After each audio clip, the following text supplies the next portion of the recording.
축복합니다. 예. 자, 레위기 23장에 보면은 항상 이렇게 뭐 제가 하는 방식은 그렇지만 이렇게 저는 데이터로 많이 분석을 해요. 성경 구절도 데이터로 분석을 합니다. 예, 그래서 어느 문장, 어느 단어가 반복적으로 어느 위치에서 이렇게 소개된는가를 좀 연구를 하는 편입니다. 그래서 이 레위기 23장을 읽다 보니까 한 가지 같은 표현들이 반복적으로 이렇게 발견됩니다. 5번이나 똑같은 표현이 반복적으로 발견되는데 그게 이겁니다. 여호와께서 모세에게 말씀하여 이르시되. 이 표현이 1절, 9절, 23절, 26절, 33절 5번이나 반복적으로 이 구절들이 발견이 돼요. 그리고 여기와 관련돼서 또 자주 등장하는 게 여호와의 절기라는 단어가 또 자주 등장합니다. 그래서 여호와께서 모세에게 말씀하셨다라는 것과 여호와의 절기들이 뭔가 상관관계가 있어요. 여러분 그 빅데이터라고 아시나요? 데이터를 통해서 우리가 어떤 상황과 시대와 이런 것들을 이렇게 분석하는 방법이 있어요. 빅데이터라는 것이. 그러니까 이 모세에게 말씀하셨다라는 것이 일종의 빅데이터 그 기법으로 많이 발견되는 문장이에요. 이 23장에서 레위기 23장. 그리고 여호와의 절기들이라는 단어가 많이 등장합니다. 그러니까 많이 반복적으로 발견되는 것은 그만큼 중요하다는 것이고 의미가 있다는 것입니다. 이해하시겠죠? 그래서 5번이나 한 문장, 한 그 챕터에서 5번이나 발견됐다는 것은 굉장히 중요한 의미가 있고, 또 여호와의 절기라는 단어도 여기 3번 빨간 거 있지만 더 있습니다. 많이 이렇게 발견된 것도 굉장히 중요한 의미가 있다는 것입니다. 그래서 결국은 레위기 23장에서 말하고자 하는 것은 하나님께서 모세를 통해서 절기들에 대해서 말씀하셨다, 그 얘기하는 거죠. 그래서 여호와께서 모세에게 말씀하셨다라는 그 다음에는 다 뭐가 나올 거예요? 절기들에 대한 설명이 나오는 거예요. 그러니까 여호와께서 모세에게 말씀하셨다, 무슨 절기, 또 똑같이 반복됐죠. 여호와께서 모세에게 말씀하셨다, 또 무슨 절기. 계속적으로 요 문장 다음에는 절기에 대한 소개들이 쭉 나오겠다는 것을 여러분이 아시기 바랍니다. 그래서 레위기 23장에는 모세에게 말씀하신, 여호와께서 모세에게 말씀하신 절기들을 소개하는데 모두 7개의 절기가 나옵니다. 그리고 7개의 절기를 소개하기 전에 안식일을 먼저 이야기합니다. 안식일 플러스 7대 절기. 레위기 23장의 내용들의 전부입니다. 그래서 1절에 여호와께서 모세에게 말씀하셨다. 그 다음에 나오는 것이 안식일과 6월절 무교절 규례, 또 9절에서는 9절 이하에서는 초실절과 맥추절 규례, 그리고 23절 이하에는 나팔절, 26절 이하에는 속죄일, 그리고 마지막으로 33절 이하에는 초막절 규례가 이렇게 차례차례로 소개되고 있습니다. 그래서 이 절기의 특징은 하나님께서 직접 말씀하셨어요. 하나님께서 직접 정해 주신 것이에요. 가르쳐 주신 것이에요. 누가 인간의 방법으로 한 게 아니라 하나님께서 이 절기들을 지킬 것을 하나님께서 제정해 주셔서 가르쳐 주신 그런 의미가 있다는 것을 여러분 아시기 바랍니다. 하나님 말씀입니다. 율법이에요. 그래서 이 절기는 율법으로 지키는 것입니다. 그래서 첫 번째가 안식이라고 그랬죠. 3절에 나와요. 한번 읽어볼까요? 엿새 동안은 일을 하여라. 그러나 일의 날은 반드시 쉬어야 하는 안식일이다. 거룩한 모임을 열어야 하고 어떤 일도 해서는 안 된다. 이 날은 너희가 살고 있는 모든 곳에서 지킬 주의 안식일이다. 제가 3번 영어로 일부러 했습니다. 이런 식으로 해서 이렇게 안식일 다음에 7개의 절기들을 차례로 소개를 하고 있습니다. 여러분 이것을 이렇게 지금 제가 이렇게 한 것은 여러분 자료로 드린 겁니다. 그래서 지금 이렇게 일부러 실어놨으니까 가서 성경책 볼 것도 없이 구분한 거대로 단락대로 한번 안식일에 대한 성경의 설명이 어떤 것인가, 유월절과 무교절에 대한 설명이 어떤 것인가를 이렇게 구분해서 한번 읽어보시기 바랍니다. 자, 그런데 하나님께서 이 절기를 주셨는데 절기를 가리켜서 4절에서는 이렇게 설명합니다. 정하여 놓은 때를 따라 너희가 거룩한 모임을 열고 주 앞에서 지켜야 할 절기들. 그래서 이 절기의 의미는 정하여 놓은 때를 의미해요. 그래서 영어로 하면 the appointed time이라고 그래요. appointed가 뭐죠? 약속된, 그런 뜻이에요. 약속된 시간. 약속된 시간. 그래서 이거를 히브리어로 모에드 하면 단수고, 복수라면은 모아딤. 그래서 보통 이 절기들이라고 하기 때문에 모아딤이라는 단어가 일반적으로 많이 사용합니다. 그래서 여호와의 절기들 하면은 모아딤 이렇게 여러분 이해하시기 바랍니다. 많이 들었죠, 제가? 그래서 이 레위기 23장에는 모아딤에 관한 이야기들이 쭉 설명이 되고 있습니다. 자, 그래서 먼저 우리가 첫 번째 점검해야 될 것이 절기를 왜 지켜야 되나, 절기를 지키고 알아야 될 이유에 대해서 여러분이 먼저 확인을 할 필요가 있습니다. 이 부분은 7강에서 이미 다뤘던 건데 다시 반복적으로 다루는 것입니다. 첫 번째, 여러분이 절기를 알아야 될 이유가 절기를 알면은 하나님이 어떤 분인지 알아요. 왜냐하면 하나님은 절기를 통해서 하나님의 뜻을, 계획을, 하나님의 마음을 거기에 담아 놓으셨기 때문에 그렇습니다. 그래서 절기에는 역사적인 의미가 있고요, 또 민족적인 의미가 있고, 영적인 의미, 동경적인 의미, 이 다양한 의미가 여기 들어가 있어요. 가령 유월절을 하나님이 주셨다. 유월절을 그냥 우연찮게 유월절이 발생한 것이 아니라 하나님이 철저한 하나님의 계획 가운데 유월절을 허락을 하신 것이에요. 아주 과학적인 데이터를 가지고 하나님의 섭리 가운데, 예정하심 가운데 먼 미래의 일까지 다 내다보면서 유월절을 주신 거예요. 어느 날 갑자기 우연하게 유월절이 생긴 게 결코 아니란 것입니다. 하나님의 철저한 계획 가운데 유월절이 발생한 겁니다. 그래서 여기에는 각각의 유월절의 의미들이 다 있고, 이 의미 가운데 하나님이 말씀하시고자 하는 것들이 있다는 것입니다. 그래서 여러분 유월절을 알면은 하나님의 계획을 알 수가 있어요. 또 두 번째가 이스라엘 절기를 통해서 예수님을 알 수가 있어요. 이 부분은 지난 설교 가운데 제가 한두 달 전에 설교 가운데 설명을 해드리는데, 이 절기는 예수님의 구원 사역과 예수님의 초림과 재림과 100% 일치한 스케줄을 갖고 있습니다. 그래서 예수님은 유월절 어린 양으로 오셨죠. 아시죠? 그리고 예수님은 마지막 재림을 하실 것인데, 마지막 때 재림하시는데 예수님의 재림하시면 곧바로 천년왕국 수장절이 이어집니다. 초막절, 마지막 절기.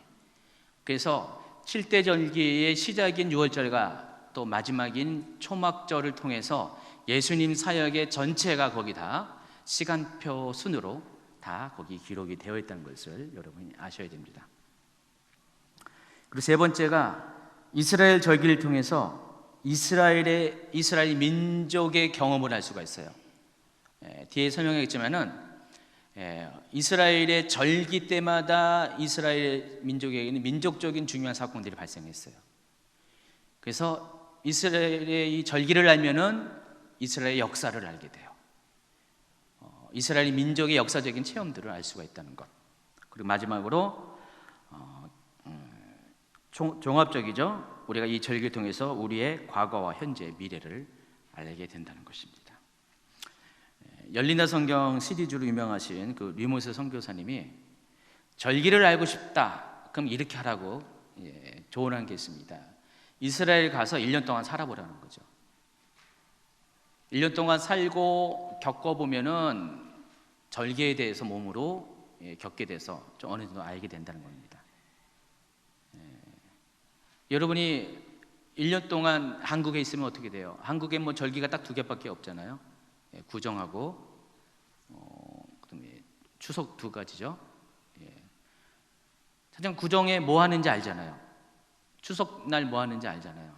만약에 그 사람이 이방인이다, 외국 사람이다, 그럼 그 이 명절 때 이방인은 외로울 겁니다. 갈 데가 없으니까, 가족이 없으니까. 예. 그래서 첫 해는 아마 뭐 한지도 모르고 외롭게 지내다가 만약에 2번째 더 산다, 그럼 이제 좀 눈을 띄어가지고 첫 해 한번 이렇게 경험이 있으니까 아마 문화 체험을 할 거예요. 무슨 명절 때 뭐 고궁에서 하는 것, 또 뭐 하는 것, 아니면 TV로 보고 이런 걸 통해서 아, 한국은 명절을 이렇게 지내고 있구나, 설날이 이런 날이구나, 추석이 이런 날이구나, 이런 것들을 몸으로 직접 겪게 되죠. 여러분이 마찬가지로 이스라엘에 가서 1년, 2년 살다 보면은 명절에 대해서 자동적으로 알게 돼요. 근데 이왕이면은 오늘 이렇게 이런 강의 통해서 공부를 하고 가면은 더 빨리, 더 깊이 알아차릴 수가 있을 것 같아요. 그래서 이스라엘 절기의 의미를 몇 가지 설명하면, 첫 번째, 이스라엘의 절기는 모아딤이다. 모아딤의 의미가 있다 그랬습니다. 뭐라고 했어요? 하나님께서 정해놓은 날, 하나님과의 약속된 날. 여러분 뭐 사랑하는 사람이 있잖아요. 연애하는 분이 있죠. 그러면 어떻게 돼요? 약속을 잡아놓고 언제 몇 시에 어디서 만나자, 그 약속 시간에 맞춰서 사랑하는 사람을 만나러 가요. 어때요 여러분? 가면은 기다려지죠. 떨리죠. 두근두근 설레죠. 이 모아딤은 그런 의미가 있어요. 이 모아딤은 하나님과 우리가 그와 같이 사랑하는 사이, 그런 관계로 서로 약속한 날에 만나는 그런 의미가 있어요. 근데 이스라엘은 하나님을 만나요. 귀신 만나는 게 설렐 게 아니잖아요. 근데 하나님을 만나는 게 얼마나 설렐까요? 그렇죠? 그래서 유대인들은 이 명절 때 굉장히 설레요, 정말. 왜냐하면 하나님을 만나는 날이기 때문에, 신랑이신 하나님을 만나기 때문에 설레요. 그래서 그런 의미로 이스라엘은 이 절기들을 지키고 있습니다. 그래서 우리가 생각하는 것처럼 율법적으로 억지로 드리는 게 아니라 다 축제예요. 축제이기 때문에, 물론 속죄일은 애국의 기간이지만은 그때 빼고는 다 축제입니다. 특별히 농경과 관련돼서 또 연결되어 있기 때문에 농경 축제이기도 해요. 기본적으로 절기들은 다 축제예요. 영어로 피스트라고 그러죠. 그래서 굉장히 즐거운 날이고 좋은 날이고 잔치가 있는 날입니다. 그 이유가 뭐 때문에요? 하나님을 만나기 때문에. 모아딤은 복수형이라고 했죠. 모에드의 복수라고 그랬어요. 뭐 히브리어에서 미음이 붙으면 다 복수래요. M자가 붙으면 다 복수입니다. 그래서 이 모아딤도 모에드의 복수, 절기들, 하나님께서 정해주신 시간들. 그래서 이스라엘 사람들은 이 모아딤에 하나님께서 자기들을 만나러 오신다는 믿음이 있었어요. 그게 이제 절기를 맞이하는 유대인들의 자세입니다. 또 모아딤은 주기적으로 반복되는 특징이 있습니다. 매년 같은 시즌에 절기들이 찾아오죠. 올해 6월절과 내년 6월절이 다르지 않아요. 물론 태양력으로는 달라요.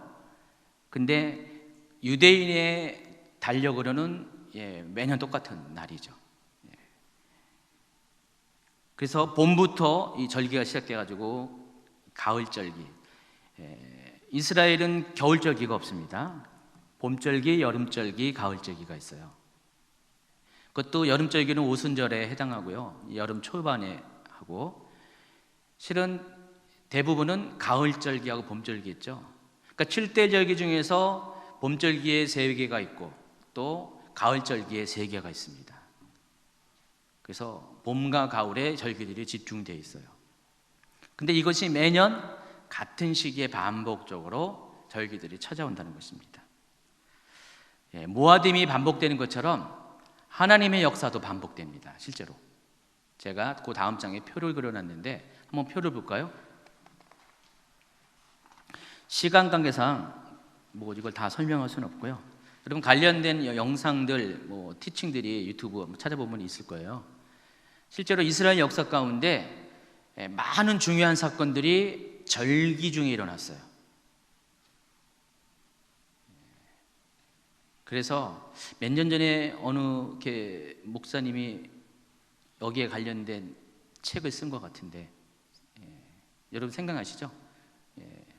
2년 전인가 이런 식으로 관점에서 이스라엘의 절기에 맞춰서 하나님께서 아주 민족적인 역사적인 중요한 사건들을 일으키셨다는 것을 데이터로 분석해가지고 그래서 미래를 이렇게 예상하는 어떤 그런 책이 있었습니다. 실제로 이스라엘 역사 가운데 그런 일들이 아주 많이 반복됐어요. 절기 때마다 중요한 사건들이 많이 생깁니다. 자, 그렇지만 이 절기는 매년 반복되는 그런 특성도 있을 뿐더러 또 절기는 크게 보면은 하나님께서 인류를 창조하시고 또 인류의 이 세상에서 하나님이 창조하신 이 지구에서의 마지막 시간대까지 그 하나님의 역사 있죠. 그게 이제 축자적으로는 한 6,000년의 역사를 보통 얘기하죠. 그래서 지금 유대력으로 올해가 몇 년입니까? 5,777년이죠. 거의 6,000년에 가깝잖아요. 그 기간이 하나의 모아디예요. 모아딤이 아니라 모에드가 되죠. 단수가 되죠. 그래서 한 번의 유월절, 한 번의 무교절, 한 번의 초실절, 오순절, 또 나팔절, 속죄일, 장막절. 이게 인류의 역사 가운데 딱 한 번씩 오게 돼 있어요. 그리고 그것이 예수님의 생애와 예수님의 사역과 관련이 돼 있어요. 그래서 첫 번째 오는 절기인 유월절이 예수님의 초림 때 일어나는 거고요. 또 장막절, 맨 마지막 절기가 예수님의 재림 때 일어나고요. 그 중간에 여름에 오순절이 성령께서 오시는 날. 이런 식으로 해가지고 전체 역사를 보면은 한 번의 모에드만 이렇게 지나가는 그런 특징도 갖고 있다는 것입니다. 그래서 우리가 알아야 될 것이 하나님은 정해진 시간에 정해진 장소에 오신다는, 정해진 시간, 정해진 장소 다 이게 모에드예요. 개념입니다.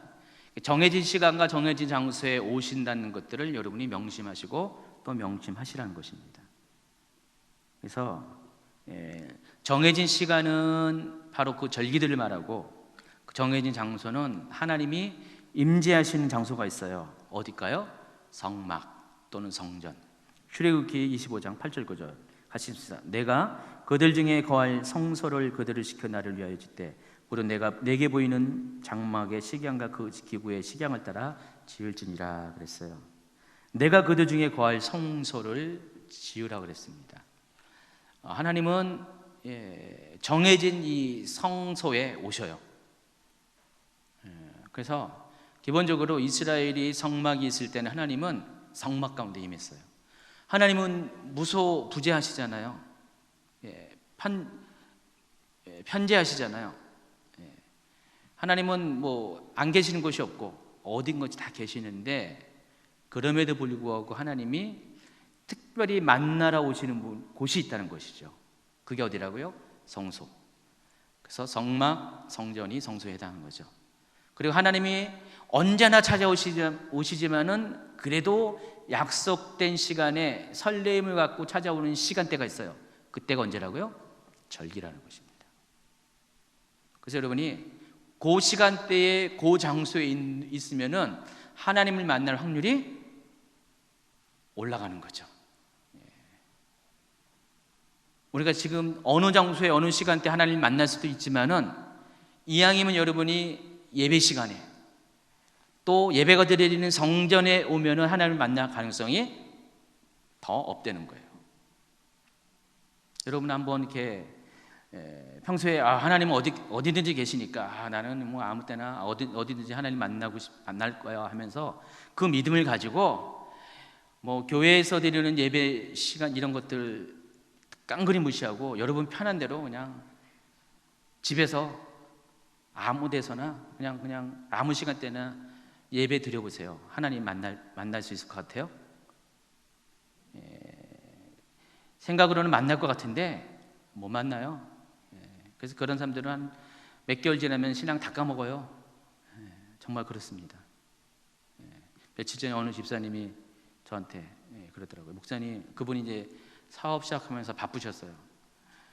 목사님 말대로 제가 요즘 예배를 제대로 못 드리니까 주일만 드리니까 그동안 뭐 주중에 드렸다가 믿음을 다 까먹은 것 같아요.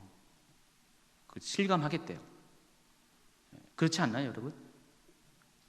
왜 그럴까요? 바로 이 모에드의 그런 은혜가 따로 있기 때문에 그래요.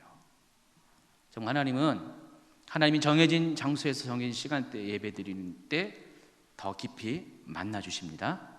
그래서 여러분 예배를 사모하세요. 성전을 사모하시기 바랍니다. 또 이스라엘의 절기는 이스라엘의 역사와 관련이 있어요. 아까도 잠깐 언급했지만은 가령 6월절은 기본적으로 양력으로는 3월, 4월에 해당해요. 그러니까 이스라엘의 달력은 양력과 한 보름 정도가 서로 엇나갑니다. 3, 4월에 걸쳐서 있습니다. 그래서 이 3, 4월에 이스라엘은 달력이 두 가지가 있는데 양력 빼고 민간력이라고 해서 유대력으로 통용되는 일반적으로 많이 쓰는 지금 이스라엘 사람들이 쓰는 유대력이 있습니다. 민간력이라고 합니다. 또 한 가지가 종교력이에요. 이 두 달력은 6개월 차이가 나요. 그래서 이 유대력에 의하면은 민간력에 의하면 1월 1일이 새해가 언제 시작해요? 9월, 10월 중에 나팔절날. 나팔절날이 1월 1일이에요. 그래서 이 나팔절날부터 가을부터 새해가 시작되는 거예요. 왜 그럴까요? 이스라엘의 절기는 이스라엘의 하루는 어떻게 시작하죠? 해질 무렵부터 시작하죠. 그러니까 우리 개념과 달라요. 우리는 새벽부터 0시부터 하루가 시작하는데 이스라엘은 해질 무렵이에요. 그래서 그 해질 무렵이 계절마다 다 다르잖아요. 요즘은 해질 무렵이 몇 시 정도 되니까요? 한 7, 8시 되겠죠. 7, 8시. 겨울 되면은 한 5시, 6시 그 사이. 그때부터 하루가 시작돼요. 그러면 해가 지려고 할 때가 하루가 끝나는 거잖아요. 그래서 우리의 시간 개념과 좀 달라요. 계절도 똑같아요. 계절도 가을이 계절의 시작이고 여름이 계절의 끝이에요. 그래서 제가 엔타임 강의 때 얘기했잖아요. 이스라엘 사람들은 여름이라는 단어를 생각나면 뭘 생각한다고요? 종말. 종말을 연상을 하게 된다고 그랬어요. 그러니까 여름이 가까웠다. 그러면 종말이 가까웠다. 그렇게 받아들인다는 거죠. 그래서 이런 서로 다른 6개월 차이 나는 그런 달력 때문에 우리보다 더 헷갈리죠. 이스라엘 사람들은 3개 달력을 써야 되니까 우리는 양력과 음력만 쓰는데 그런데 이 같은 달력이 만들어진 이유가 있습니다. 바로 6월절 사건 때문에 그래요. 원래는 나팔절이 해의 첫 해가 맞는데 하나님께서 6월절을 사건을 경험하게 하신 이후에 6월절을 가리켜서 해의 첫 달이 되게 하라고 명령하셨잖아요. 어디에 나와 있어요? 출애굽기 12장 2절 시작. 이 달을 너희에게 달의 시작 곧 해의 첫 달이 되게 하고 그렇게 나와 있잖아요. 이 달이 무슨 달이에요? 니산월. 니산월은 바벨론식 이름이에요. 포로기 이후에는 바벨론 영향받아서 바벨론에서 부르는 이름으로 달의 이름을 불렀어요. 그게 니산월이에요. 근데 가나안 땅에서는 요때를 아비벌이라고 그러죠. 그래서 같은 달입니다. 그래서 이 니산월 또는 아비벌이 태양력으로는 3, 4월이고, 그리고 요때가 민간력, 유대력으로는 7월이에요. 7월. 근데 하나님께서 이때를 1월로 하라 그랬으니까 지켜야죠. 할 수 없잖아요. 그래서 달력이 2개 생긴 거예요. 원래 그 민간력으로 쓰는 게 가을이었는데, 요때 봄에 해의 첫날을 잡으려니까, 그래서 이걸 가리켜서 종교력이라고 합니다. 민간력과 종교력이 6개월 차이가 나고 있다라는 것을 아셔야 됩니다. 그래서 이 6월절은 바로 이스라엘 역사와 관련된 거예요. 그래서 역사와 관련된 거예요. 이스라엘 역사 가운데 이런 사건, 6월절 사건이 생기면서 달력이, 절기가 이렇게 생성이 된 거란 것입니다. 6월절은 뭐 다 아시죠? 좀 이따 설명할 거예요. 또 따로. 그리고 이 외에도 불임절은 뭐죠? 뭐 때문에 그런 거죠? 무슨 사건 때문에요? 에스더 시대에 이스라엘이 하만 장군으로부터 몰살당할 뻔했다가 구원받은 날, 불임절. 하나님께서 직접 정해준 절기는 아닙니다. 여호와께서 모세에게 말씀하여 이르시되, 이거 아니에요? 이스라엘이 역사적인 경험을 통해서 추가적으로 지키는 것이에요. 수전절 아시나요? 요한복음에도 수전절이 나오는데, 수전절은 바로 마카비 시대 때, 그 에피파네스 4세의 폭정에 의해서 완전히 성전이 황폐화됐잖아요. 다시 성전을 회복한 것을 기념하면서 그때 이후로 수전절이 지켜집니다. 이와 같이 이스라엘 절기는 이스라엘 역사와 관련이 되어 있다. 또 세 번째, 이스라엘 절기는 농경의 시기와 일치합니다. 그래서 농사의 파종과 수확 시기에 따라서 절기가 지켜졌어요. 하나님 굉장히 과학적으로 이렇게 해놓으신 거예요. 그래서 이 초실절은 6월절을 지낸 다음에 첫 번째 안식일 날 다음 날이 초실절이거든요. 이 초신절 날이 예수님께서 부활하신 부활절이에요. 기독교에서는. 제가 얘기했죠. 부활절은 우리 부활주일은 항상 주일이잖아요. 썬데이잖아요. 근데 이 썬데이는 초실절과 항상 같은 날이에요. 그러니까 초실절은 항상 안식일 다음 날이에요. 그러니까 6월절 이후에 무교절이 진행되는데, 그 무교절 중에 첫 번째 오는 안식일 다음 날이 초실절이에요. 그러니까 6월절은 정해진 날짜죠. 언제요? 아비벌 14일. 그거는 항상 정해진 날짜예요. 그래서 요 6월절은 계속 달력으로는 조금씩 변동이 있는데, 초실절은 영향을 안 받아요. 항상 6월절과 동시에 6월절 다음 날부터 무교절인데 세트로 오는데, 무교절 기간 중에 첫 번째 오는 안식일 있죠. 그 다음 날이 초실절이에요. 어떨 때는 3일 지나고 올 수 있고, 어떨 때는 한 일주일 지나고 올 수 있고. 그렇지만은 첫 번째 오는 날이 다음 날이 그 초실절입니다. 근데 예수님은 그때 부활하셨어요. 그래서 부활절과 초실절이 같습니다. 같은 날이에요. 근데 초실절이라는 이름이 왜 지어졌죠? 뭐 때문에? 첫 번째 열매를 하나님께 드리는 날이에요. 초실절은 그래서 지난 설교 때 다 설명했는데, 보리 수확의 첫 번째 수확물을 하나님께 드리는 날이에요. 그래서 보리가 이제 요때 걷어지게 됩니다. 요때부터 걷어지는 거예요. 그래서 보리를 거둘 때 제일 먼저 그 보리밭에 가가지고 가장 하나님한테 드리기 아주 예쁘고 튼튼하게 잘 익은 보리 단을 묶어놔요. 미리 가서 사전에. 그리고 초실절 날 새벽에 사람들이 그 보리밭을 가가지고 보리단을 베죠. 그리고 그것을 갖고 사람들이 다 몰려서 성전으로 가서 제사장에게 드리고, 제사장은 성전에서 하나님 앞에 흔들어 드리는 거죠. 몸은 흔들면 안 됩니다. 이거만 흔들면 돼요. 막 흔들어서. 그래서 이걸 가리켜서 뭐라 그래요? 요제라고 그랬죠. 이스라엘 제사 드리는 방법이 몇 가지가 있잖아요. 4가지가 있잖아요. 첫 번째, 완전히 불로 태워 드리는 거 화제. 또 하나님 앞에 이렇게 수평으로 이렇게 올려 드리는 거 거제. 그리고 뿌려 드리는 게 전제. 그리고 요제. 요제는 흔들 요자입니다. 흔들어서 드리는 것.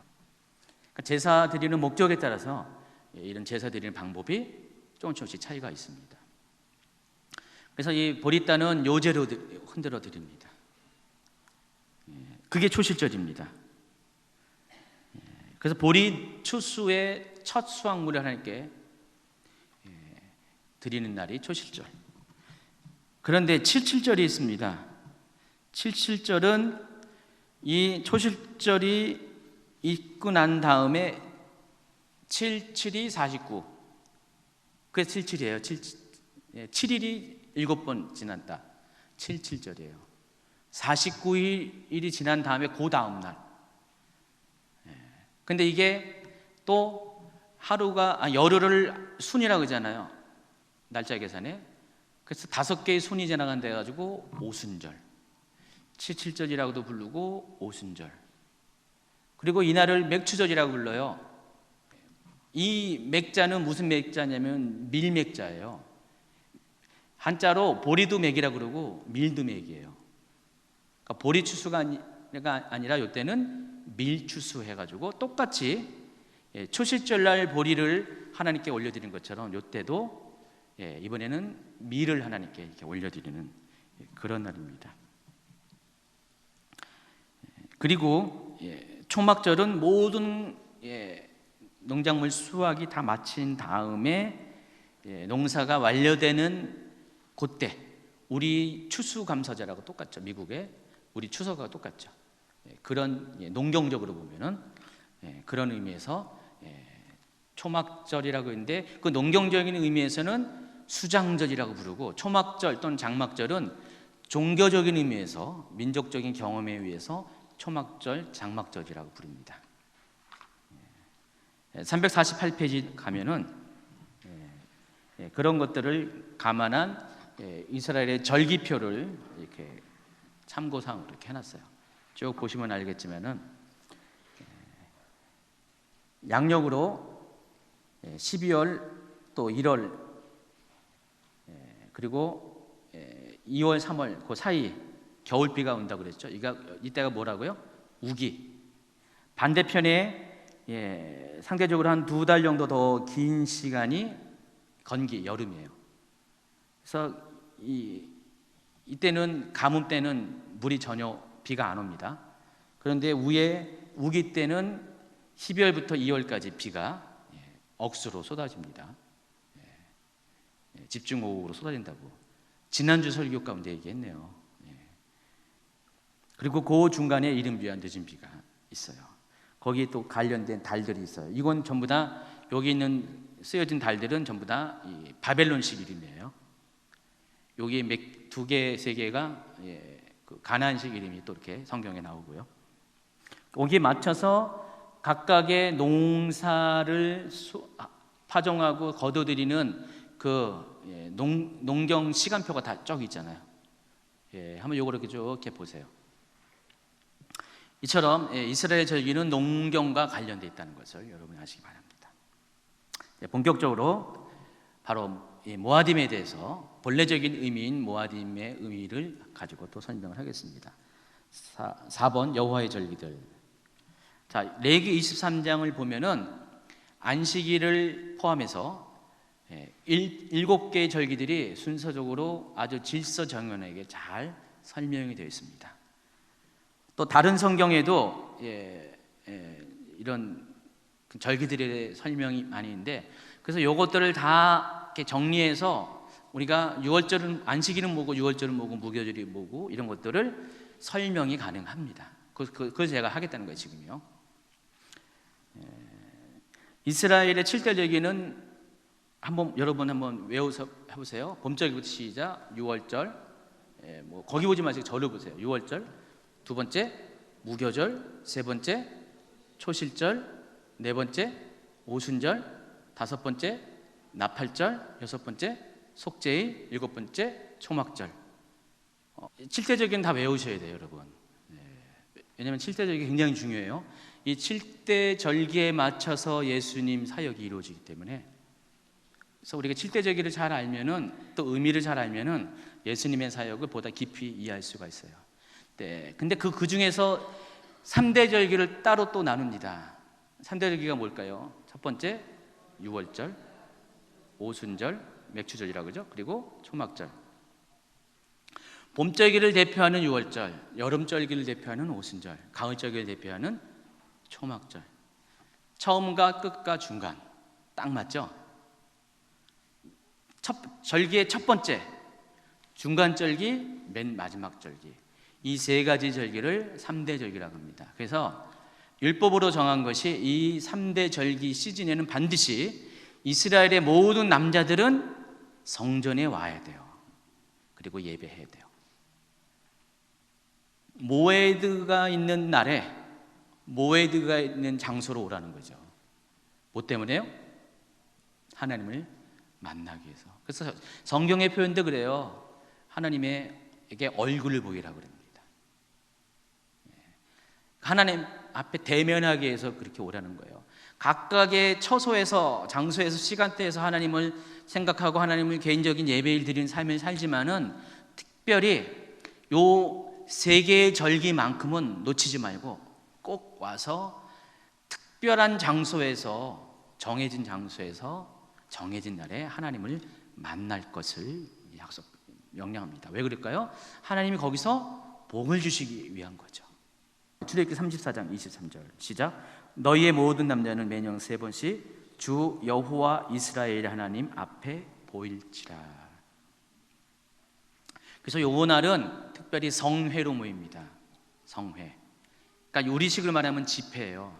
우리 이제 다음 달에 우리 컨퍼런스가 있잖아요. 집회가 있잖아요. 똑같아요.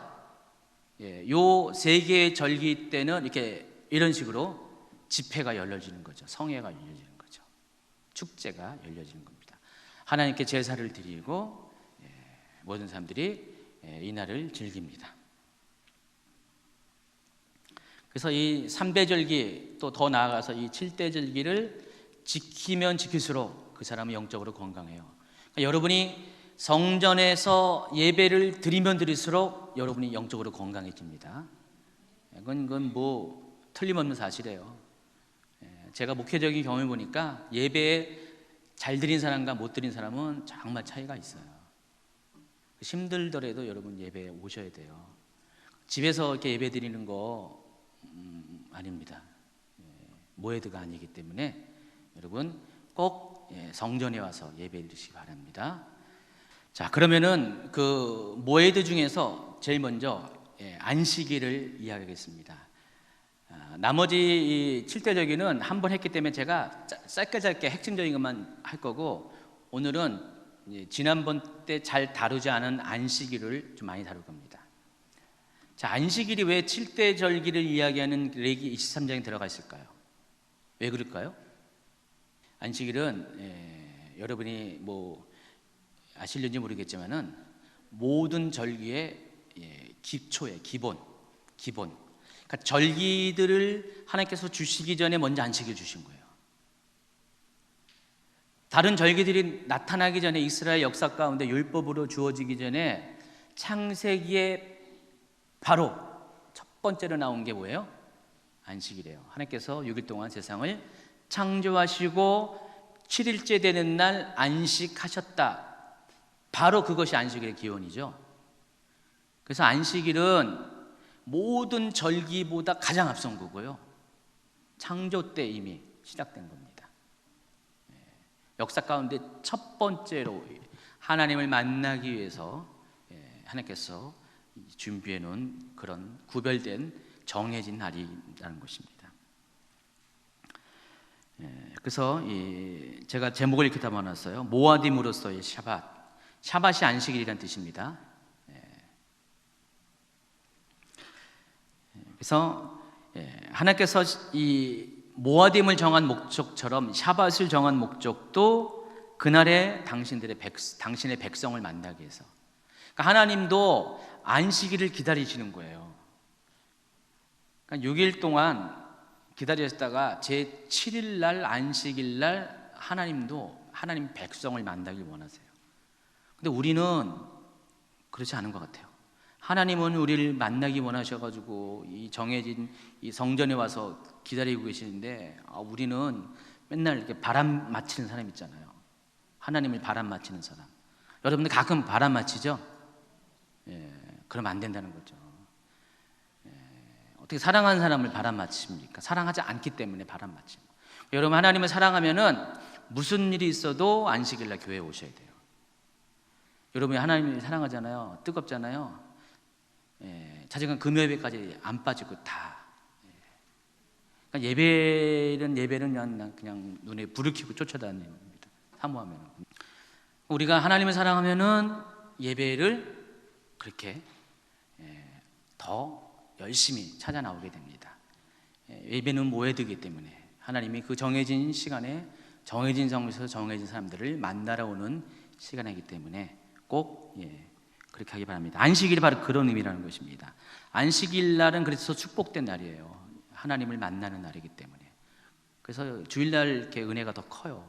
어쨌든 주일날 더 설레고요. 저도 설교 준비할 때 주일날 설교는 더 신경 써서 더 많은 시간을 준비해요. 보통 한 10시간 있게 해요. 내용은 더 짧은데 더 준비를 하게 되더라고요. 더 설렙니다. 또 샤밧의 의미는 멈추다라는 뜻이 있어요. 문자적으로 샤밧은 멈춘다라는 뜻을 갖고 있는데, 그래서 샤밧에는 다 멈춰야 돼요.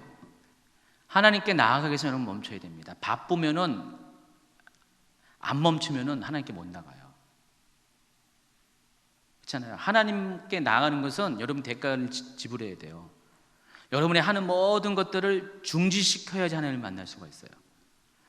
이거 진행하면서 하나님을 만난다는 거 쉽지가 않습니다. 하나님을 만나기 위해서는 여러분의 일상의 모든 시간대를 멈춰야지 그때 하나님을 만날 수가 있다는 것입니다. 안식일에는 두 가지 규정이 있습니다. 하지 말라는 규정과 하라라는 규정입니다. 하지 말라는 게 뭐죠? 일을 하지 말라, 불을 피우지 말라. 하지 말라는 규정에는 두 가지, 일하지 말라, 불 피우지 말라. 바로 멈춰야 하는 필요가 반영된 명령이에요. 일을 하지 말라는 것은 멈추라는 뜻이에요. 불을 피지 말라는 것은 생산활동을 멈추라는 뜻입니다. 또 안식하라, 하나님을 예배하라, 하라는 두 가지 또 규정이 있죠. 이것은 멈춘 결과 생기는 것이죠. 우리가 멈추면은 그때 안식하고 되고요. 멈추게 되면 비로소 하나님을 예배하게 된다는 것입니다. 그래서 여러분 이렇게 모에드에 하나님을 만나기 원하는 분들은 일상의 삶을 반드시 멈추는 수고로움을 가져야 됩니다. 멈추지 않고서는 절대 하나님 예배 못합니다. 할 게 많은데 당장 주일날 뭘 해야 되는데 멈출 수 없으니까 교회 못 나오는 거죠. 예배 못 드리는 거죠. 그래서 힘들더라도 어렵더라도 하나님 예배에 위해서는 여러분이 멈출 줄 알아야 됩니다. 그런 대가를 지불해야 됩니다. 샤밧은 문자적으로 그런 날이에요. 그래서 이스라엘 사람들은 삶의 우선순위를 하나님을 예배하는 거니까, 만나는 거니까 샤밧은 무조건 다 멈춰요. 아무것도 안 하고. 멈추면은 할 게 없잖아요. 그러니까 하나님 만날 수밖에 없죠. 여러분 이제 바쁠 때는 하나님 못 만나다가 어느 날 갑자기 바쁜 게 싹 없어지잖아요. 하나님 만나게 된다니, 관심 갖게 된다니까요. 정말 그렇답니다. 또 이 샤밧은 완성된 날이라는 의미가 있어요. 토라에서 이 7이라는 숫자가 완성되었다, 완전하게 되었다, 그런 뜻이 있어요. 그래서 하나님은 이 샤밧 7일째 되는 날을 완성시킨 날이에요. 완전케 한 날입니다. 그래서 천지 만물을 다 지으신 다음에 창세기 2장 1절에 보세요. 천지와 만물이 다 이루니라. 하나님의 지으시던 일이 일곱째 날이 이를 때에 마치니 그 지으시던 일이 다음으로 일곱째 날에 안식하시니라. 샤밧 하시니라. 그래서 이 일곱째 날은 완전히 모든 것들이 완성됐기 때문에 온전케 된 날이에요. 완전케 된 날이에요. 그래서 우리가 이 샤밧을 지키면은 하나님의 완전한 암으로 들어갈 수가 있어요. 완성된 삶으로 들어갈 수가 있습니다. 그래서 이스라엘 사람들은 이 날을 샬롬을 경험하는 날이라고 부릅니다. 샤밧을. 완전한 평강을 경험하는 날.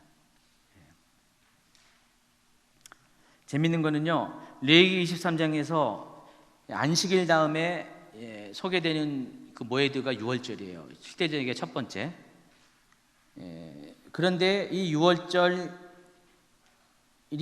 있고 나서 7번의 안식일이 지나면은 오순절이 찾아옵니다. 또 7번의 달이 지나면은 초막절이 됩니다. 다 7과 연관되어 있어요. 그래서 7이라는 것은 절기를 또 연결시키는 숫자이기도 하고, 따라서 완전함의 상징이에요. 아까 제가 말해서 이스라엘 3대 절기가 유월절, 오순절, 초막절이잖아요. 그게 다 7의 배수와 상관이 있다는 겁니다.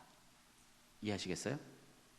두 번째 모에드가 7대 절기 중에서 두 번째가 유월절, 페사흐라고 합니다. 자, 유월절이 어떻게 생겨났죠? 유월절은 이스라엘의 종교적인 경험과 역사적인 경험과 관련됐다 그랬죠. 하나님께서 이스라엘을 애굽의 종살이에서 탈출시키시는 그날, 그 달이 해의 첫 달이 되게 하고, 그날을 14일을 유월절로 지키라고 그랬습니다. 그래서 유월절은 민족 해방일이에요. 우리나라의 8.15 광복절과 같은 의미가 있습니다. 유월절이라는 이름이 생긴 이유가 뭐죠? 패스오버 한다. 페사흐가 패스오버, 영어가 거기서 이제 왔죠. 어원이 넘어가다 뜻이에요. 뭘로 넘어가요? 죽음의 사자가 애굽의 장자를 죽이러 온 죽음의 사자가 이스라엘 집, 어린 양의 피를 바른 이스라엘 집을 넘어간 날이라 해서 페사흐, 유월절, 패스오버라고 부릅니다. 자, 그런데 이 유월절은 추가적인 배경이 있습니다. 이때 하나님이 이 날을 유월절이라고 명하시고 유월절을 지키라고 했는데, 실은 이 유월절이 지켜지기 전에 이스라엘은 이미 그 이전의 역사 가운데 두 개의 절기가 있대요. 첫 번째 절기가 한번 읽어볼까요? 350페이지 밑에 시작. 하마쪼. 자, 이것을 가리켜서 빵의 축제라고 합니다. 근데 빵도 그냥 빵이 아니라 누룩이 없는 빵, 무교병이죠. 무교병 축제일, 이렇게 하시면 돼요. 또 한 가지가 하페삭.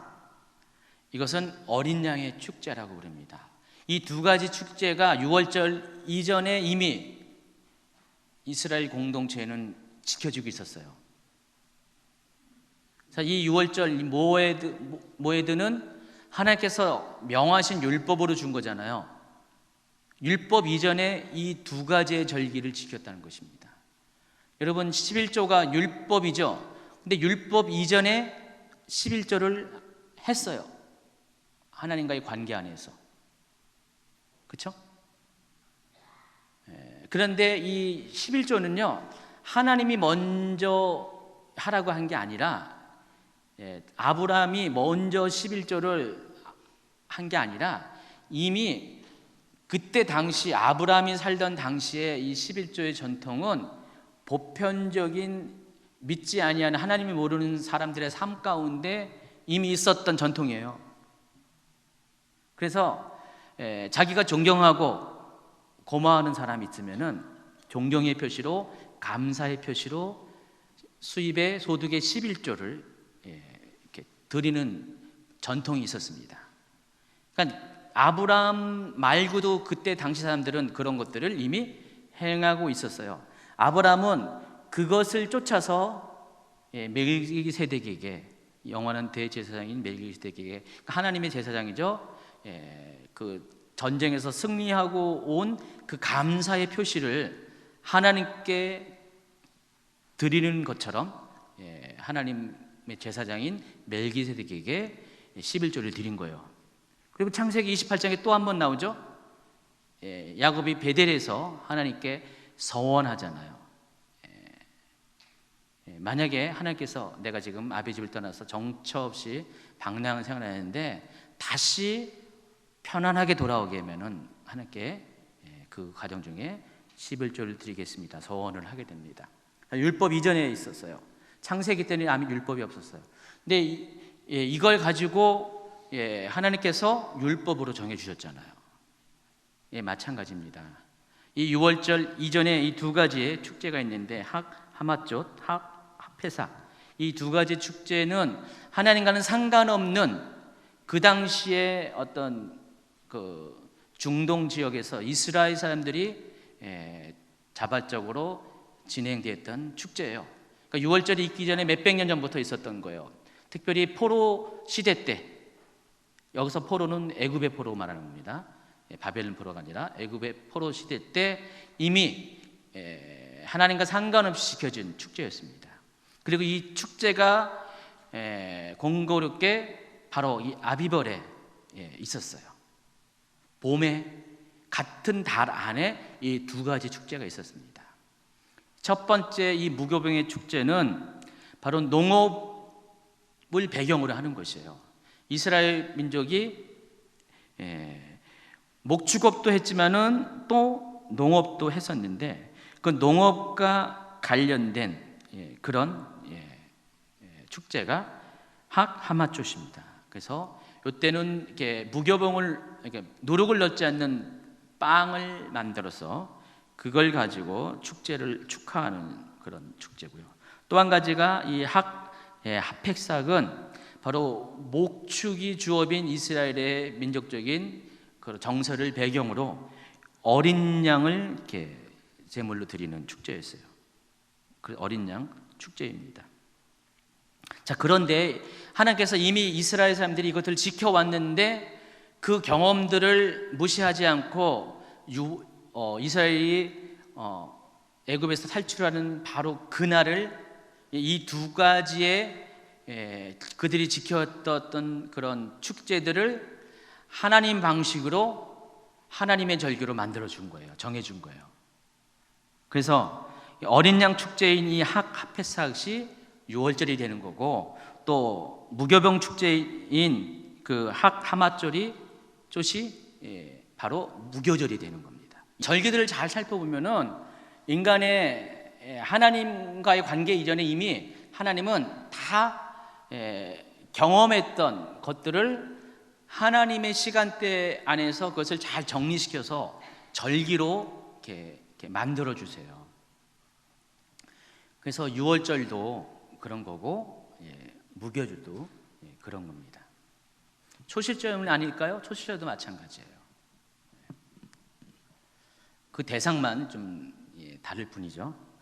352페이지를 보면은 6월절과 관련된 사건들이 쭉 소개되는데, 이스라엘의 역사 가운데 6월절 관련된 사건들을 좀 정리한 겁니다. 여러분 이거 이렇게 읽어보시기 바랍니다. 시간 관계상. 또 보면은 6월절을 지키는 방법이 쫙 나와 있어요. 굉장히 많죠. 중요한 거는 신학적인 의미죠. 6월절의 신학적인 의미가 과연 뭘까? 6월절은 무슨 날이죠? 어린 양 대신 예수님께서 우리의 죄를 대속하시기 위해서 죽으신 날, 고난 당하신 날. 애굽의 탈출, 죄에서 탈출하게 시키기 위해서 하나님께서 어린 양을 희생시켜서 이스라엘 백성들을 구원시킨 날, 같은 날이에요. 그래서 예수님은 이스라엘 사람들 속에 기억되고 각인되어지고 몸에 이미 적응된 유월절의 그 모든 모티브를 가지고 실제로 유월절 날에 실제로 어린 양처럼 죽임을 당하셔가지고 예수님의 그 살과 피를 내어주심으로, 어린 양이 자신의 살과 피를 내어준 것처럼 예수님도 똑같이 그런 방식으로 사람들의 죄를 대속하셔서 죽음을 당하셨습니다. 그래서 예수님은 유월절 어린 양이 되신 거예요. 그게 신학적인 의미입니다. 그래서 이 유월절을 통해서 이스라엘 백성이 죄악된 땅, 세속적인 땅 애굽에서 탈출하는 그 계기가 발단이 되는 사건이 유월절이잖아요. 그것처럼 예수님의 그 대속이 하나님의 백성이 죄에서 탈출할 수 있는 발단이 되는 사건이 됐다는 것입니다. 이게 유월절의 신학적인 의미입니다. 두 번째가 355페이지 무교절입니다. 무교절은 유월절하고 바로 이어집니다. 유월절이 있고 바로 다음 날부터 무교절인데 7일 동안 지속됩니다. 그래서 무교절은 유월절의 연장선으로 이해해서요. 오늘 그 레위기 23장에도요. 여호와께서 모세에게 말씀하여 이르시되라고 이렇게 단락이 졌다고 했죠. 그 이어지는 단락 안에 곧바로 유월절 나오는데 무교절하고 같이 얘기해요. 그래서 보통 유월절하고 무교절은 세트로 이렇게 이어집니다. 그래서 어떤 데는 두 개를 구분 안 해요. 어떤 때는. 그러나 뭐 확실히 뭐 유월절과 무교절이 구별되는 거예요. 그리고 아까 유월절이 아까 뭐에서 유래된 거라고 했어요? 어린 양 축제. 그리고 이 무교절은 빵의 축제에서. 제가 말했던 유래된다는 것은 하나님께서 그것을 우리가 이미 익숙한 그것을 가지고 하나님의 방식대로 의미를 부여해서 우리에게 허락하셨다는 그런 뜻입니다. 그래서 무교절은 특징이 누룩 없는 빵을 먹는 거예요. 그래서 이 무교절은 바로 유월절이 니산월 또는 아비벌 나흘째 되는 날이었죠. 이 무교절은 15째 때 하는 날. 그때부터 일주일 동안 지킵니다. 써 있어요. 레위기 23장 5절 첫째 달 나흘날 저녁은 여호와의 유월절이요 이달 15째 날은 여호와의 무교절이니 이래 동안 너희는 무교봉을 먹을 것이요. 자, 근데 이 무교절의 의미가 뭐냐면은 이 누룩이 뭐죠? 죄를 상징해요. 죄가 없는 빵을 먹으라는 거예요. 그래서 너희에게 누룩을 제거하라. 뭐죠? 죄를 제거하라는 뜻이에요. 그래서 이스라엘 사람들이 애굽에서 뭐예요? 죄와 함께 살았잖아요. 죄투성인 곳에서 살았잖아요. 그래서 이 무교절을 유월절을 통해서 하는 어린 양 대신 예수님의 피에 의해서 우리가 구속함 받아서 죄 사함을 받았죠. 그럼 다시는 죄를 짓지 말아야 되잖아요. 그래서 이 무교절은 죄와 상관없는 시간을 보내는 시간이에요. 그러니까 죄와 상관없는 시간을 보내니까 어떻게 해요? 고통스럽죠. 내 육신은 여전히 죄를 짓고 싶은데 내 입은 효소를 집는 빵을 먹고 싶은데 그런 거 달콤한 걸 먹고 싶은데 애굽에서 그걸 먹었잖아요. 그러니까 우리의 삶이 죄는 달콤하잖아요. 그게 익숙한데 이거를 끊어버리고 참크레이크만 먹으려니까 얼마나 맛없어요. 그렇죠? 그것을 일주일 동안 견뎌내야 되는 거예요. 그러니까 죄를 잊어버리는 시간이죠. 죄를 단절시키는, 죄의 습관을 끊어내는 시간이 바로 무교절이에요. 신약적인 의미가 그런 거예요. 똑같이. 그래서 하나님은요, 여러분이 구원받았잖아요. 예수님 믿고 구원받았잖아요. 구원받으면 여러분 인생이 확 피는 게 아니라 실은 무교절 시간에 일주일을 허락하세요. 그리고 예수 믿으면 잘 돼야 되는데 아주 힘든 시간을 보냅니다. 다 그거 그 효소를 빼내는 것, 죄를 누룩을 빼내는 시간을 우리에게 허락하세요. 그래서 그 시간을 믿음을 가진 이후에 통과를 해야 된다는 것입니다. 그래서 주변 분들한테 이렇게 처음 믿는 분들한테 알려주세요. 예수 믿으면 잘 될 줄 알았는데 왜 내 인생이 이 모양 이 꼴이냐 하면서 옆에서 얘기하면 당신은 지금 무교절을 보내고 있는 거야 라고 설명을 잘 해주세요. 여러분 이걸 잘 이해해 주면은 이 영적인 원리들을 여러분이 이렇게 딱 정리가 되는 거예요. 그러니까 7대 절기와 맞춰서 또 걷다가 안식일에 맞춰서 여러분이 이 의미들을 잘 이해하면 신앙생활을 원리들을 시간표를 과정들을 잘 이해할 수가 있다는 것입니다. 초실절은 어느 시간대와 겹친다 그랬어요? 부활절과 겹칩니다. 6월절 후 첫 번째 안식일이 오는 날, 그 다음 날. 안식일은 항상 토요일이니까, 금토일이니까 그 다음 날은 뭐죠? 주일이 되죠. 주일날 초실절이에요. 그래서 이 초신절날 해 그의 첫 곡식단 보리 추수가 제일 먼저, 아까 그 동그라미 표 있죠? 계절 그게 거기 첫 번째 수확이 보리 농사예요. 오순절 뒤에 밀 농사. 이렇게 그 첫 번째 수확을 하나님께 요제로 드리면서 하나님께 감사하는 날이 초실절입니다. 자, 이날은 노아의 방주가 아라나셀에 정착한 날이래요. 역사적으로.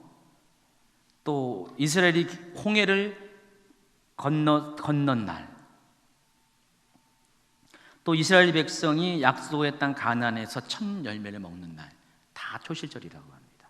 아까 보세요. 모아이드는 반복된다 그랬죠. 이스라엘 역사 가운데 경험된다 그랬죠.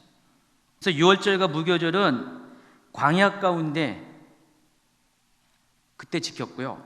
초실절과 그 다음 초실절 이후에 모든 절기들은 언제부터 지켰어요? 가나안 땅에 들어간 이후에. 이 차이가 있습니다. 그래서 여러분, 아까 설명했잖아요. 6월절과 무교절을 통해서 여러분 새로운 신자가 하나님 믿을 때 당연히 6월절과 무교절을 지내는 분들은 다 광야를 지낼 수밖에 없네요. 그래서 광야 생활 삶이 주어질 수밖에 없는 거예요. 이 시간을 통과하면은 초실절 때부터는 어떻게 돼요? 이제는 광야가 끝나고 이제 하나님께서 허락하신 소출을 먹을 수 있는 그런 풍요함이 따릅니다. 그래서 반드시 광야를 통과해야 됩니다. 걱정하지 마십시오. 좀 지나면은 초실절이 올 겁니다. 그렇게 위로해 주시기 바랍니다. 그리고 또 예수님께서 무교절 기간 중 초실절에 부활하셨다. 그래서 고린도전서 15장 20절에 이런 말씀이 있습니다. 그러나 이제 그리스도께서 죽은 자 가운데서 다시 살아나서 잠자는 자들의 첫 열매가 되셨다. 부활의 첫 열매가 되셨다고 했죠. 초실절에서 첫 곡식을 드리는 이유가 뭐냐면은 첫 곡식을 드림으로써 곧바로 뒤따르는 게 뭐죠? 본격적인 보리의 추수예요. 수확이에요. 다시 말해서 이 초실절 행사는 곧 이어지는 수확을 보증하는 것이에요. 징표예요.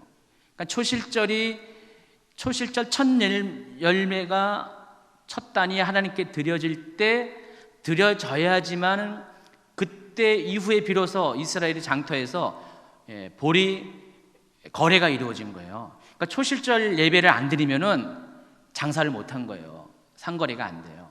그러니까 초실절 그 먼저 첫 단을 하나님께 요제를 드리면은 그때부터 상거래가 이루어지는 거예요. 다시 말해서 첫 열매는 바로 그 많은 수확의 보증이라는 거죠. 첫 징표예요. 그러니까 예수님이 부활의 첫 열매가 됐다. 초실절의 첫 열매가 됐다. 그 말은 예수님의 부활처럼 뒤따르는 부활이 있을 것이다. 그것들이에요. 그래서 15장 23절 같이 읽겠습니다. 그러나 각각 자기 차례대로 되리니 먼저는 첫 열매인 그리스도요, 다음에는 그가 강림하실 때에 그리스도에 속한 자요. 또 뒤에 나오죠. 자, 초실절은 이런 의미가 있고요. 오순절은 아까 얘기했죠. 초실절 이후에 77이 49, 77절 다음 날 50번째 되는 날. 그리고 이날은 보리를 추수한다 해서 맥추절, 다 거기 관련된 이야기가 쭉 나와 있습니다. 그리고 유대교 랍비들은 이 날을 가리켜서 하나님께서 시내산에서 모세에게 율법을 주신 날, 율법 수요일로 알고 지키고 있습니다. 자, 신약적인 의미는 이 날이 무슨 날이에요? 성령 강림절입니다.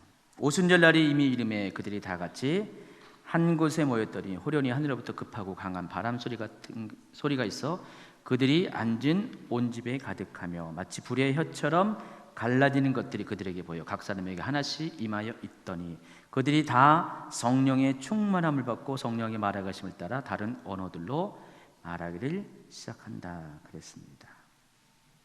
자, 근데 이때 오순절날 유대인들은 떡 두 덩이를 하나님께 드렸대요. 그래서 이건 신학적인 의미로 떡 두 덩이는 유대인과 이방인을 상징합니다. 오순절날 유대인과 이방인들이 한 성령 안에서 하나가 됐잖아요. 여기까지 하고 이제 나팔절. 나팔절은 해의 머리라는 뜻으로 로시 하사나라는 히브리어 단어를 씁니다. 나팔절은 이스라엘의 그 유대력, 일반적으로 쓰는 유대력으로 민간력으로 1월 1일이라고 했습니다. 종교력으로는 그 6월절부터 카운트하니까 6개월 뒤니까 7월 1일이 되는 거고요. 이 나팔절은 그동안 길었던 여름 건기 시즌을 종료하는 그런 날이기도 합니다. 이 나팔절에 나팔을 불무로 인해서 해가 시작됐다, 새해가 시작되는 것을 알리는 것 동시에 이제는 건기가 끝났다라는 것을 알려주는 것입니다.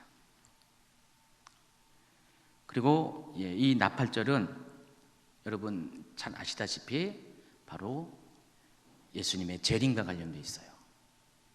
예수님은 나팔 불 때, 마지막 나팔 불 때 오시게 될 겁니다. 바로 나팔절. 그래서 이렇게 예수님 언제 오십니까라고 이렇게 관심 갖고 날짜를 계산하는 분들 중에는 많은 분들이 이 나팔절을 계산해 가지고 이 나팔절 주간에 맞춰서 예수님이 몇 년 몇 월 며칠에 온다 이렇게 얘기하는 거예요. 나팔절과 관련돼서 전혀 틀리지 않은데 그 몇 년은 몰라요. 아무도 몰라요. 몇 월 며칠도 모르죠. 결국 나팔절도 양력으로는 계속 바뀌니까. 그래서 혹 이스라엘 달력으로 뭐 몇 월 며칠은 좀 이해가 된다고 했지만 연은 이해가 안 되는 거고. 어쨌든 예수님은 이 나팔절 시즌에 재림하실 겁니다. 공중강림하는 거죠. 지상 재림이 아니라 공중강림. 그리고 속죄일 360페이지. 속죄일을 가리켜서 욤 키푸르라고 하는데 이것은 나팔절 뒤에 10일 후에 속죄일이 옵니다. 그러니까 나팔절 있고 난 다음에 열흘 뒤에 속죄일입니다. 보통 대속죄일이라고도 해요. 종교력으로 7월 10일에 해당합니다. 근데 이때가 가장 또 이스라엘에 중요한 거예요. 3대 절기도 중요하지만 이 이스라엘 사람들이 더 중요해 여기는 게 속죄일이에요. 왜 그러냐면은 이스라엘 사람들은 이 날이 바로 자기가 구원받냐 안 받냐를 결정하는 마지막 최후의 날이 되기 때문에 그래서 굉장히 중요하게 여긴다고 그랬어요. 이스라엘 사람들은 이렇게 믿고 있어요. 하나님 보좌 앞에 책이 있는데 그 책에는 구원받을 자와 구원받지 못할 자를 그러니까 구원받지 못할 자는 아예 기록이 안 되어 있고 구원받을 자를 기록한 책이 있어요. 그게 무슨 책이죠? 생명책. 어디 나와요? 요한계시록에 나오잖아요. 그 생명책이 놓여져 있는데 그 생명책이 나팔절 때 열린대요. 그리고 속죄일이 지나면은 닫혀진대요. 그 열흘 기간 동안에만 이게 열려 있대요. 1년 중에. 그래서 요때 잘못하잖아요. 요때 죄를 짓고 하나님 앞에 잘못 보이면은 생명책에서 자기 이름이 지워진대요. 그러니까 어떻게 해요? 1년 중에 가장 겸손한 날, 가장 착한 날, 남을 위해서 봉사한 날. 그래서 이 속죄일 날 가면 이방인들이 대접받는 데잖아요. 요 기간 동안에, 나팔절부터 요 기간 동안에. 그래서 스스로 자신의 삶을 돌아보고 잘못한 것들을 회개하고 또 이웃을 위해서 섬기는 삶을 이렇게 산다고 합니다. 이날은 1년에 한 번 대제사장이 지성소에 들어가는 날입니다. 근데 예수님도 바로 이 지성소에 들어가서 자신을 몸을 내어 주셨다는 그런 의미도 부여되고 있습니다. 대제사장인 예수님. 또 이때 행사 중에 하나가 아세셀 염소를 광야로 보내는,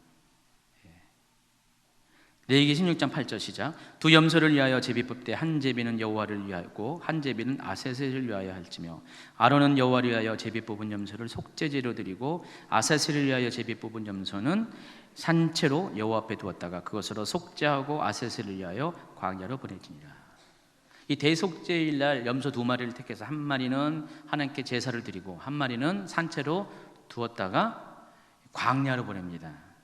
제가 그래서 그 유대 광야에, 그때 예루살렘 바로 옆에 있는 유대 광야에 갔는데, 이번 팀은 안 갔죠. 이제 작년 팀은 거기 들렸었어요.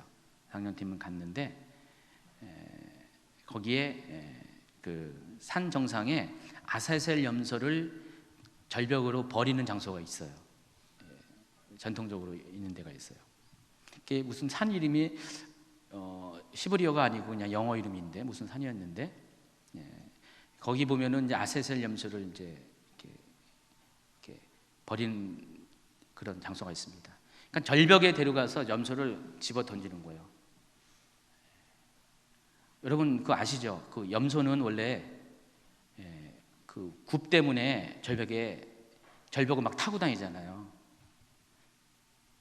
타고 다녀가지고 절벽에서 안 떨어져요. 이스라엘 같은 데 가면은 뭐 절벽인데 비탈진 곳인데 뭐 염소가 올라가 있어요 거기. 그러니까 염소 굽 자체가 절벽을 탈 수 있는, 그런데 그런 염소를 떨어뜨린다니까요. 일부러 죽이려고. 그게 뭐예요? 죄예요, 죄. 죄를 떠나보내는 거예요. 죄를 떠나보내는 거예요. 그 대속죄를 맞춰서 우리 안에 있는 모든 민족의 죄를 다 아세셀 염소에게, 어린 양에게 안수해서 대속하는 것처럼 똑같이 아세셀 염소에게 죄를 실려보내는, 멀리 떠나보게 하는 그게 바로 그 속죄일 날 하는 행사입니다. 이날 1973년 이집트와 시리아가 이 욤 키프루 속죄일에 맞춰서 이스라엘을 침공합니다.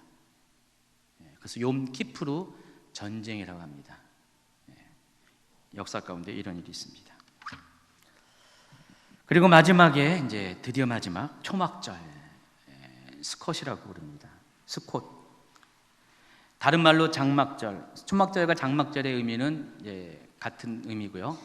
뭐 때문에 그럽니까? 이스라엘 백성이 광야에서 하나님의 은혜 가운데 장막에 거하는 것을 기억하기 위해서. 수장절이라는 의미는 뭐죠?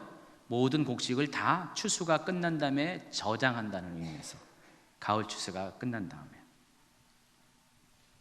지금도 이스라엘은 이렇게 363페이지 보면은 초막절을 매년 지킵니다. 우리나라 그런 명절하고 똑같아요. 그래서 자기 집 앞마당 베란다에다가 그냥 대충 이렇게 초막을 짓고 거기서 일주일 동안을 지냅니다. BC 1005년 바로 이 장막절에 솔로몬 성전이 봉헌됐다고 합니다. 초막절은 모든 절기의 완성이에요. 그리고 이때 예수 그리스도께서 재림하셔서 바로 천년왕국이 이루어집니다. 그래서 초막절은 천년왕국의 예표입니다. 그리고 이 초막절이 지나면 어떻게 돼요? 가라지에 대한 심판, 악인에 대한 심판이 있죠.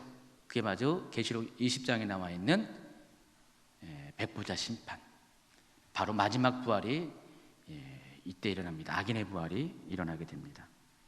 그래서 이 표는 바로 이스라엘의 이 절기와 관련돼 가지고 특별히 신약적인 의미, 예수님과 관련된 그런 의미를 서로 연결시켜서 이렇게 도표화시킨 거예요. 봄절기 때는 바로 예수님의 초림, 그게 과거의 일이죠. 그리고 여름절기는 바로 현재예요. 지금 우리가 살고 있는 오순절날, 2000년 전에 오순절날부터 지금이 여름절기예요. 우리가 마지막 절기예요. 우리가 마지막 때를 얘기할 때 예수님의 초림 때부터 마지막 때라고 하잖아요. 그래서 마지막이 예수님의 재림 때예요. 우리 지금 마지막 때에 살고 있어요. 지금 여름절기에 살고 있어요. 그래서 하나님이 지금 성령을 보내주셔가지고 성령을 통해서 교회가 부흥하는 겁니다. 그리고 가을절기는 아직 미래의 일이에요. 첫 번째 나팔절은 예수님의 공중강림. 속죄일은 이렇게 중간 휴거설, 저는 중간 휴거설 얘기하는데 중간 휴거설의 기준을 따지면은 후 3년 반 기간 동안에 남겨진 자들, 휴거되지 못한 자들이 속죄하는 기간입니다. 그리고 그 기간이 지나면 예수님이 지상에 재림하시고 아마겟돈 전쟁이 일어나고 그리고 악인들에 대한 심판이 있고 최종 심판은 아니죠 아직은. 그리고 천년왕국이 있습니다. 그게 천년왕국의 초막절입니다. 이게 이렇게 이스라엘 7대 절기와 관련된 그런 의미입니다. 마지막 한 가지 주제를 다루고 마치겠습니다. 자, 그렇다면 오늘날 이방인들도 절기를 지켜야 하는가? 굳이 절기를 소개한 이유가 있어야 되잖아요. 여러분, 이 절기를 지켜야 되느냐 안 지켜를 알기 위해서는 먼저 율법에 대해서 좀 이해가 필요하죠. 자, 율법을 지켜야 될까요 말까요? 율법을 다 지키려니까 율법에 속해 있는 것들이 많이 있잖아요. 거기 보면은 음식 규정도 있고 정결 규정도 있고 여기는 절기 규정도 있고 제사도 지내야 되고. 자, 근데 이 문제가 우리만의 고민이 아니라 초대교회 때부터 고민이 있었어요.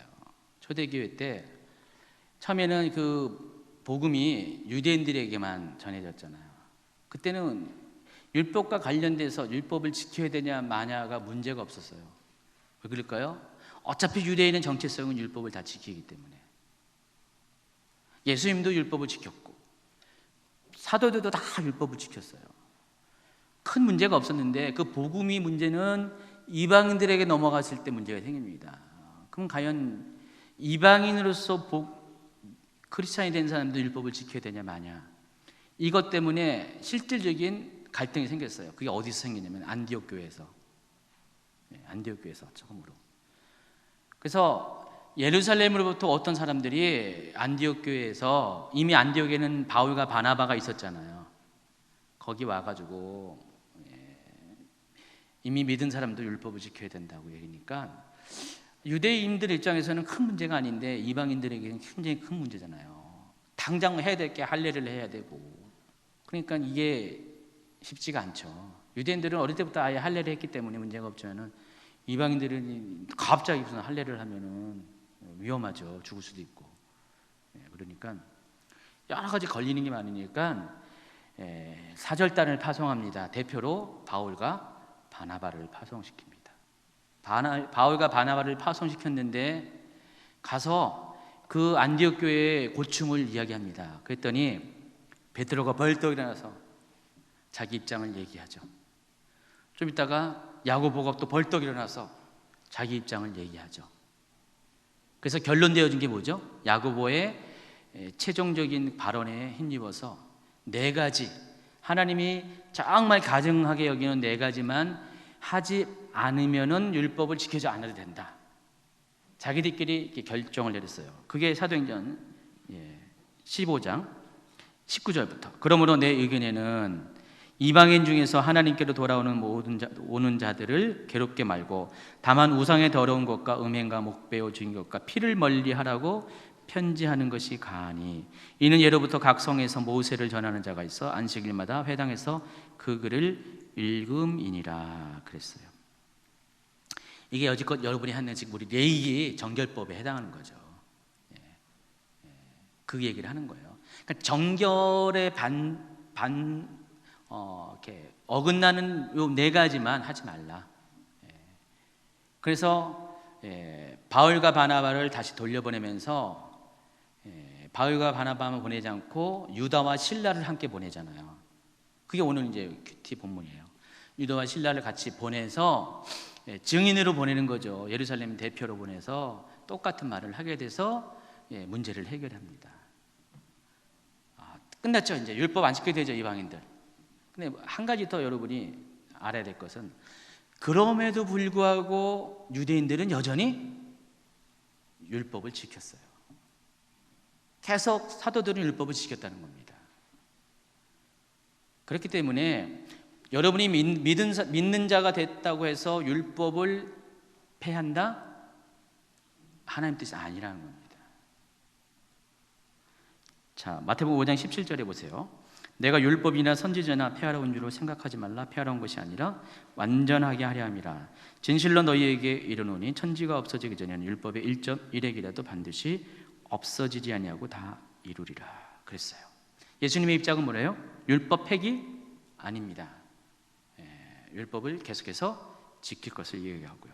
사도 바울 볼까요? 우리 보통 갈라디아서를 통해서 사도 바울이 율법이 필요 없다라고 생각하는데 아닙니다.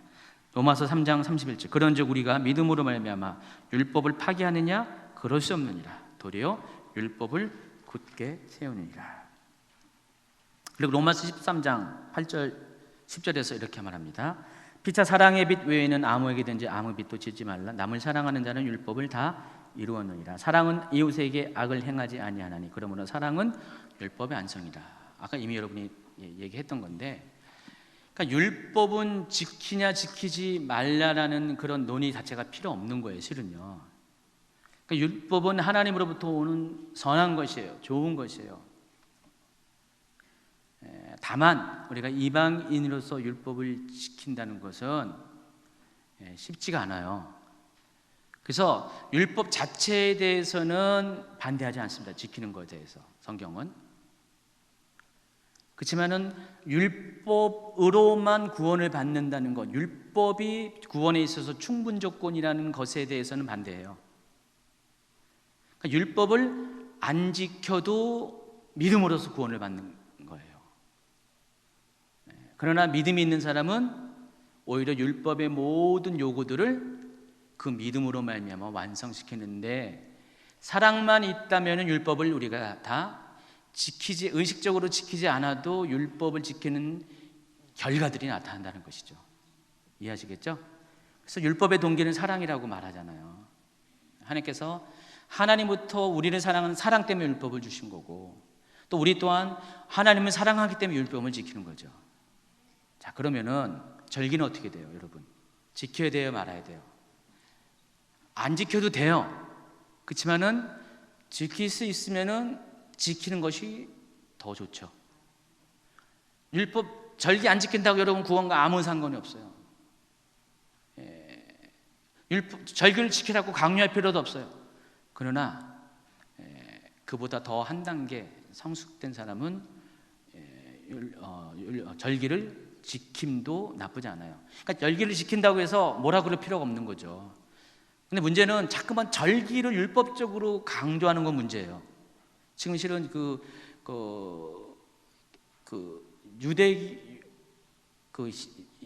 유대인에 대한 재발견이 지금 계속 일어나고 있잖아요. 전 세계적으로요.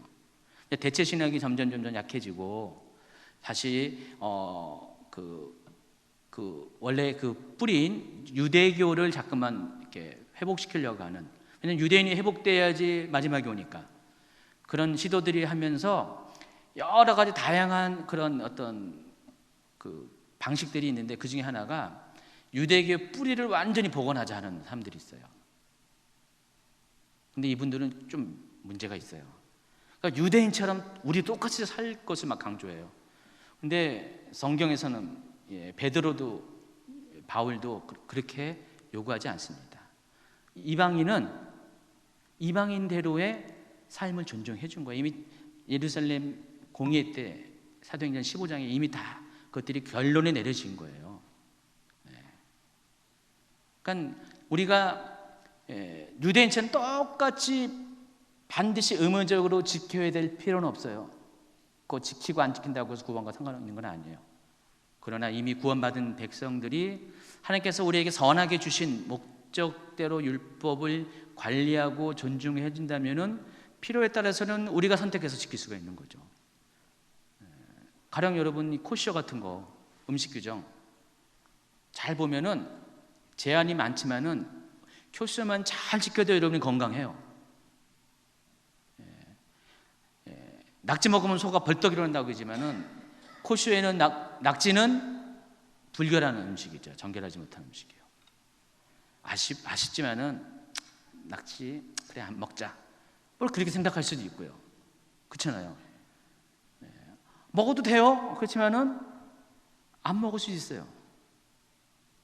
네, 힘은 솟아나는데 속이 부글부글 해가지고 이 장한테 안 좋은 영향을 끼친대요. 그런 음식들은.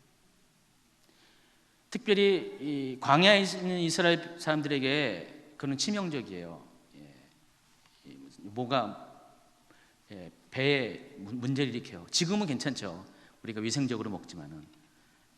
그러니까 그런 하나님의 사랑이 다 뭐 그 율법에는 다 있잖아요. 코시어에도 있고요. 정결법에도 있잖아요. 정결법은 왜요? 이스라엘처럼 그렇게 깨끗한 사람이 없는 거죠. 다 하나님의 율법에 엄청 깨끗하게 그걸 다 그때 당시에 완전히 그 위생이 불결한 시대에 이스라엘처럼 그렇게 위생관념이 철저한 민족이 없어요. 본래도 그런 게 아니라 하나님이 이렇게 하게 했잖아요. 그러니까 다 좋은 의미에서 주신 것이죠. 율법도 다 그런 거예요. 절기도 아까 쫙 보셨잖아요. 절기 목적이 뭐예요? 모에드라고 했잖아요. 모아딤이라고 했잖아요. 하나님을 만나는 특별한 시간이잖아요. 사랑하는 사람을 만나는 설레는 시간이 하나님이 특별히 그날 찾아오신다는 거예요. 그러니까 이왕이면 안 지키는 것도 지키는 게 좋죠. 그렇다고 해서 안 지키는 것을 정죄할 필요도 없고요. 지킨다고 해서 너무 잘난 척한 것도 없고요. 우리는 구원받은 믿음으로 은혜로 구원받은 것에 일단 만족하면서 그 다음 단계로 실은 것은 옵션이에요. 선택의 여지가 있는 것입니다. 좋은 것은 이 절기를 알아갈 때 우리는 하나님의 계획을 몸으로 겪어낼 수가 있어요. 이 절기가 계속해서 우리 삶 가운데 익숙해지면은 하나님의 그 계획들, 계속 반복되는 이 모해들을 통해서 점점 우리가 깨어 있을 수 있는 그런 장점이 있다는 것들을 여러분이 아시기 바랍니다. 그래서 지킬 사람들은 지키세요. 안 지킬 수 있는 사람은 안 지켜도 돼요. 구원과는 상관이 없습니다. 구원 이후에 우리와 하나님과의 관계, 성숙과 연관된 문제이기 때문에 그런 측면에서 이해하시기 바랍니다.